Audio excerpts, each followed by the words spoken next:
ရောက်နေနေရတော့ပြည်သက်နိုင်ငံ Paris မြို့နယ်တနားရီတော့ပဲဝေးတယ်Uber Software ဆိုတဲ့ရွာလေးပဲဖြစ်တာဒီရွာလေးမှာ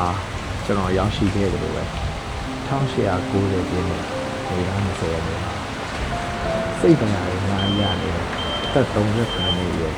အချီစားတယောက်ကရောက်လာခဲ့တယ်သူ့နာမည်က30တင်ဟိုဒီရွာလေးကြည့်လိုက်လို့ရှိရင်တမန်အေးချမ်းချမ်းပြင်သစ်ရွာလေးတွေအားလို့ထင်ရပါမယ်ဒီရွာလေးမှာကျွန်တော်တို့ Vincent van Gogh ကသူ့ရဲ့နောက်ဆုံးရက်80ကိုဖြတ်တန်းခဲ့တဲ့နေရာလေးပဲဖြစ်ပါရဲ့ဗျာအဲ့တော့ကျွန်တော်တို့ဒီရွာလေးကိုခန်းစားပြီးတော့တွားကြည့်အောင် Van Gogh က1853မှာနယ်သာလန်မှာမွေးဖွားခဲ့တယ်သူကအသက်28နှစ်ထိပကြီးဆရာမဟုတ်ဘူးသူကပကြီးကားရောင်းတဲ့လူဆရာဘာသာရေးဟောပြောတဲ့လူအဲ့ဒီလုပ်တွေကိုလုပ်ခဲ့တယ်28နှစ်အောင်မှာပကြီးပညာကိုသေချာလေ့လာခဲ့ရပါဘာလို့သတိထားမိခဲ့လဲဆိုရင်သူမြင်နေရတဲ့အကြောင်းတွေသူမြင်နေရတဲ့ line တွေကတခြားလူတွေမြင်နေရတယ်မတူတာဘူးပဲအဲ့ဒီအချိန်ကမှသူကပကြီးဆရာဖြစ်လာခဲ့တယ်ပေါ့နော်အဲ့တော့ကျွန်တော်တို့ဒီသူ့ဘဝတစ်လျှောက်လုံးပကြီးဆရာအနေနဲ့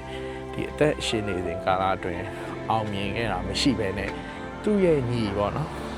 တီယိုကပဲသူ့ကိုအမြဲတမ်းတည်တည်ချာချာနေနိုင်အောင်ထောက်ပံ့ခဲ့တာပေါ့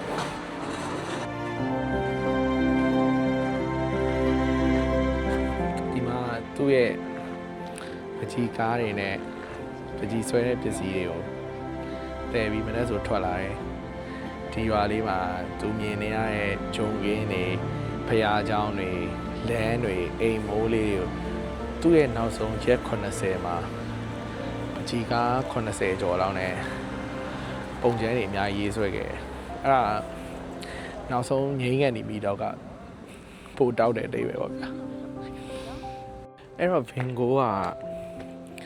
ဒီမြို့လေးကိုဘာလို့ရောက်လာခဲ့လဲဆိုတော့သူက Saint Remy ဆိုတဲ့မြို့မှာပြင်သစ်နိုင်ငံတောင်ပိုင်းမှာပေါ့နော်သူတစ်နှစ်လောက်ဆေးကုသမှုခံယူပြီးတော့သူ့ရဲ့စိတ်ဒဏ်ရာတွေနဲ့ဘဝကိုပြန်ပြီးတော့အသစ်စဖို့အတွက်ဒီအေဂျင့်နဲ့နယ်မြို့လေးတခုကိုရောက်လာခဲ့တာပေါ့နော်အဲ့တော့အဲ့ဒီနယ်မြို့လေးမှာလည်းပကြီးဆရာတွေနဲ့အရန်တဲ့ပြီးတော့ပကြီးလူပညာကြောင့်ကောင်းကောင်းခံစားတတ်တဲ့ပကြီးဆရာတွေနဲ့ခင်တဲ့ဒေါက်တာဂါရှေးဆိုတာတယောက်ရှိတယ်သူရှိနေလို့လဲသူ့အားကိုကိုးပြီးတော့ဗင်းဆင်ကဒီကိုလာခဲ့တာအဲ့တော့ဒီကိုလာခဲ့တဲ့အချိန်တော့သူကဘဝသစ်ပြန်စားဖို့ပဲဆိုပေမဲ့သူ့မှာနောက်ဆုံးရက်80အထိပဲအချိန်ရှိတော့ရဲဆိုတာသူမသိခဲ့ဒ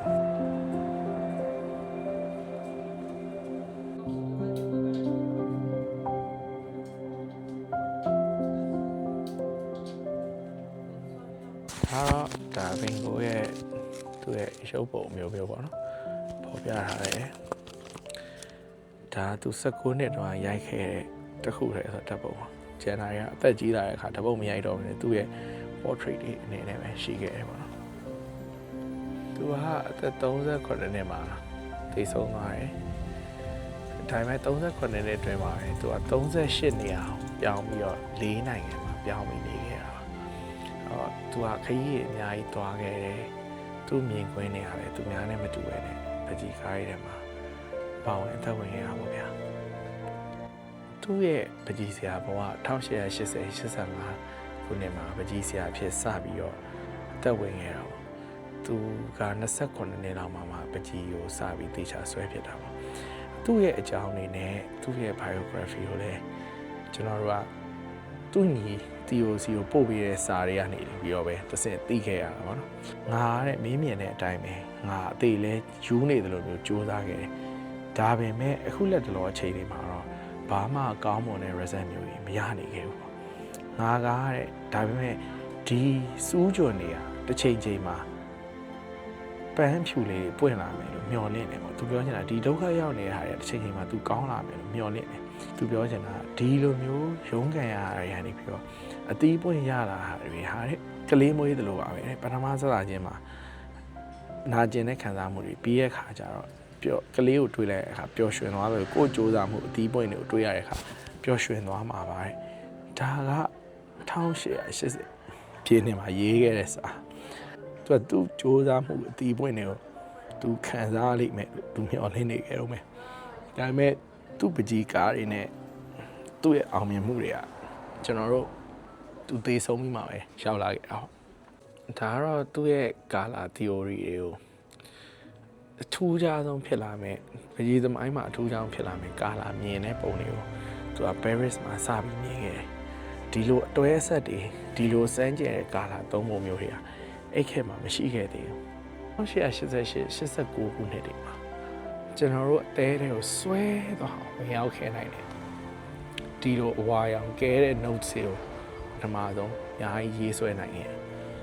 အဲ့တော့သူ့ညီကို1888ခုနှစ်မှာရေးထားတဲ့စာတစ်စောင်ပေါ့ငါ not မှာထပ်ပို့ပြီးတော့ဒီမှာပို့ပြီးအဆင်ပြေနေ့လည်ခင်းကြီးတွေမှာငါဂျုံခင်းနေတယ်မှာလှုပ်လှုပ်နေတယ်လှုပ်လှုပ်တယ်ဆိုတော့သူပကြီးဆွဲတာကိုပြောတာပူထံကာကွယ်ဖို့ရိတ်လည်းမရှိဘူး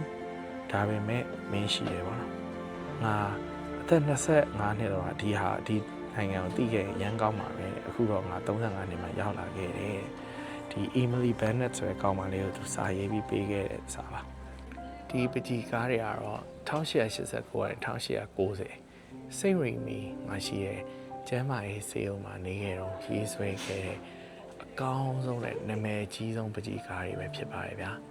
Starry Night ကလည်းသူ့ရဲ့စေးရုံအခန်းပတင်းပေါက်ကနေမြင်ရတဲ့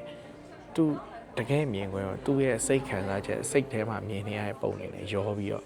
ရေးဆွဲခဲ့တာဒါကတော့အခုကျွန်တော်ကြည့်ရှုမယ်ဒီ Ravox in ပေါ့နော်Orbreak ဆိုတာ in နာမည်ပေါ့နော် in ရဲ့ fans စင်ပင်ကိုနေသွားစဉ်ကရှိခဲ့တဲ့သူရဲ့အခင်းကျင်းလေးနဲ့ဒါဆိုသူထိုင်နေကြစပွဲလေးသူတယောက်တည်းပဲအိမ်မှာထိုင်တယ်အခုမြင်နေရတဲ့ပုံတွေကဒီဦးဝဲရွာလေးမှာသူနောက်ဆုံးမသေးခင်အကောင်းဆုံးရေးဆွဲခဲ့တဲ့ပကြီးကားတွေဖြစ်ပါတယ်သူ့ရဲ့ပကြီးကားတွေကအယောင်တွေဟာအရန်ပြင်းထန်ဆူရှာပြီးတော့လိုင်းတွေကလည်းကောက်ကွေးနေအောင်တွေးရပါလိမ့်မယ်ဒါသူ့စိတ်အခြေအနေနဲ့ပကြီးကားတွေကိုဖော်ပြခဲ့တယ်လို့ယုံကြည်ပါတယ်သူတည်တဲ့နေ့မှာသူညို့ရေးထားတဲ့စာပါမင်းတရားကတော့တဲ့ငါတို့စကလုံးနဲ့ရှင်းပြလို့မရဘူးငါတို့ရဲ့ပကြီးကားတွေကပဲစကားပြောလိမ့်မယ်ပေါ့သူကဒီပကြီးကားကိုဖန်တီးခဲ့နေပါတရက်ကိုပကြီးကားတစ်ခုဆိုရယ်နှုံးနှီးပါဖန်တီးခဲ့သူရဲ့ life force တွေပါသူဟာထည့်ပြီးဖန်တီးခဲ့ပါအဲ့တော့သူ့ဘဝရဲ့အစိတ်ပိုင်းတစ်ခုဖြစ်ခဲ့တဲ့ပကြီးကားတွေအကြောင်းသူဟာ life နဲ့ဘယ်လိုရင်းပြီးလုပ်ခဲ့ဆိုတာနောက်ဆုံးအချိန်အထိသူထေသွားတဲ့နေ့ July 29မှာသူညီကိုပေးခဲ့တဲ့စားတယ်ရေးခဲ့တာဒါ literally ဖင်ကိုနောက်ဆုံးနေရဲ့အင်းလေးပေါ့ဗျာအင်းလေးပေါ့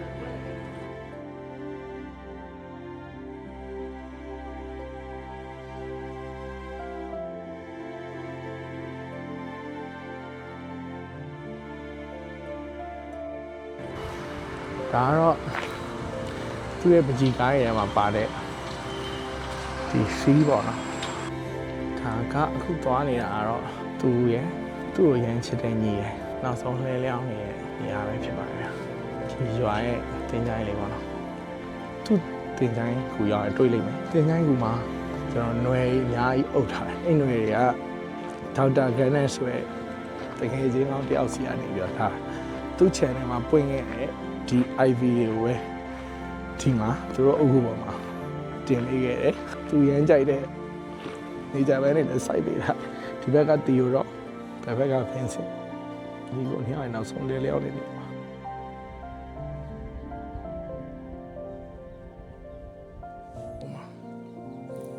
ဖင်ကိုကိုယ်တိုင်မတည့်ရပြီပကြီးဆွဲခဲ့တဲ့နေရာ